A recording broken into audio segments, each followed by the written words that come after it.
Good afternoon, everyone.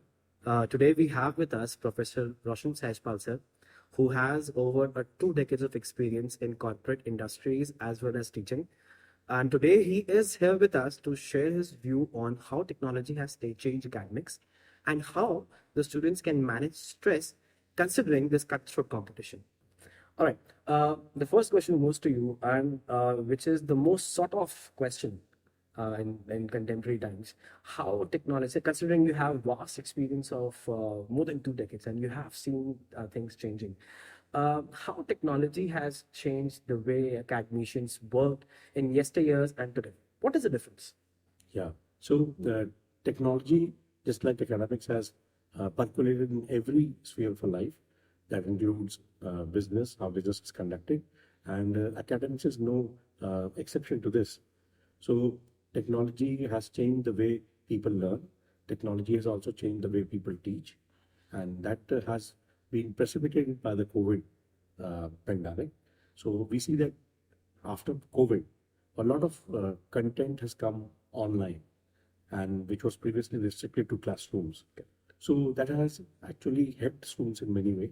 First of all, it has led to the democratization of knowledge and information. That is, anybody who has an internet connection can access the vast amount of knowledge that is there on social media platforms like YouTube and others. And also, the second benefit is that we can actually learn from so many online platforms like MOOCs, as we call them. You have Coursera, you have Swayam. Now, we can utilize these platforms and enhance our skills. So, at the end of the day, it is the skill that is going to fetch you a job. And technology in this way has helped students to gain the kind of skills that they require to enhance their employability as per the requirements of the job market. So this is how the technology has changed the academic environment of today. Correct, correct. A very right answer. Thank you so much, sir. Uh, will the technology replace the old teaching methods, the traditional teaching methods? Yeah. Right? Thoughts? In fact, that's a very good question. So you see, both online and offline teaching methods have got their advantages. So when you consider a face-to-face situation in which the teacher gets to interact with the student, the transmission of knowledge is very, very comprehensive. And there's a opportunity to see the students on in a face-to-face situation and see whether you're getting across to them or not. But then secondly, we have these online platforms, Zoom and other applications. Now that will help you to actually enlarge your classroom, reach out to even the remotest student that is there. So we have seen many edutech companies coming up, and they're utilizing this technology to reach out to the person who is the least, and the lowest in the sociological hierarchy. And in this way, that person can also have access to education. So now, as far as the future is concerned, I think uh, online teaching method is here to stay. I've also seen corporates using the online interview method for selecting students. So in the future, we'll have a hybrid form. We'll have a face-to-face teaching situation in the classrooms, as well as we'll have online sessions by experts who are there in, say, foreign universities, who'd like to reach out to the third world countries or the South, global South, as we call it. So we'll have more or less a hybrid system from here on. That's what I foresee. Wonderful, sir. Considering this cutthroat competition, what do you think is the most important skill that a student must possess to kill this competition and be more employable in Yeah. this current scenario? So of course, if you see NEP 2020, the emphasis is primarily on gaining skills. Okay. Now there are two kinds of skills. First is the hard skill that we have in engineers, doctors, pharmacists and all. And then we have soft skills that are basically taken in by, say, management and commerce students. Okay. So it is basically these skills that will get these students jobs at the end of the day. NEP, it's doing its bit.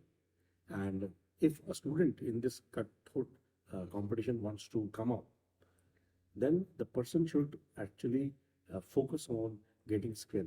So what I do is I tend to learn one skill every year. That is my New Year's resolution, as you call it. So similarly, students can take these resolutions and can be primarily focused on acquiring more and more skills that will help them to become more and more employable. So the only way of beating this cutthroat competition is to acquire more and more skills. Skills. Wonderful. One hard skill, one soft skill that a student must have, according to you.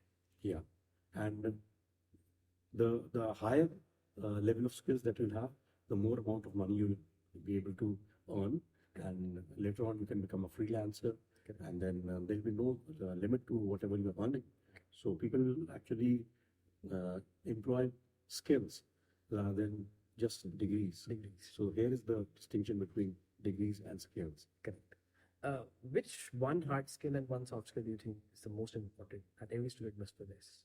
So hard skill is actually relevant to the course that you're pursuing. For example, if you're a computer science student, then a hard skill for you will be coding and all.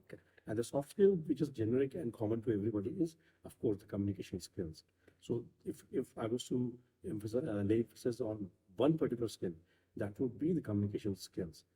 In today's globalized environment, I think it is a must for every potential job seeker to acquire good communication skills.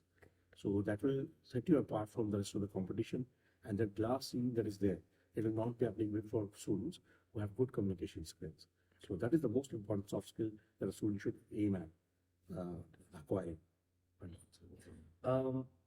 Since there is a lot of competition, and competition bears stress, and stress bears a lot of mental health. Your views on how students can manage their stress and, of course, keep their mental health strong? Yeah, so this is a very big challenge of today because everybody is required to do multitasking, and everybody is required to meet deadlines that puts each and every person, not only professionals but students also, under a lot of stress. So one has to, kind of develop a mechanism in which you can manage your stress. Now, how is that? You can either pursue a hobby, or you can develop good time management techniques. Correct. Or you can even take resort to meditation. Correct. And having good friends, keeping a pet can also be one of the few things that can help students to come out of this stress thing and manage it well. So these are certain things that practical things that students can do and manage their stress, whatever the stress they're having. Great. Roshan sir, any message to the youth?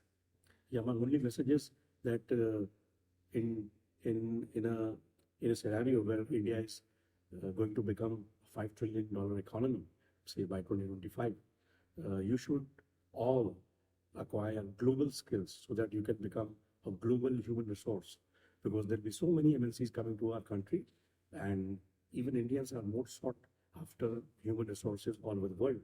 So anything that will help you to get all these good jobs in the market will be actually the feather in your cap, and you should prepare yourself accordingly. This is my message. Wonderful. Thank you, Roshan sir, for being with us today and sharing your insightful knowledge with us. Thank you, sir, for having me. Thanks. So this was Professor Roshan Sahajpal sir with IPER UG. Keep doing more and being more.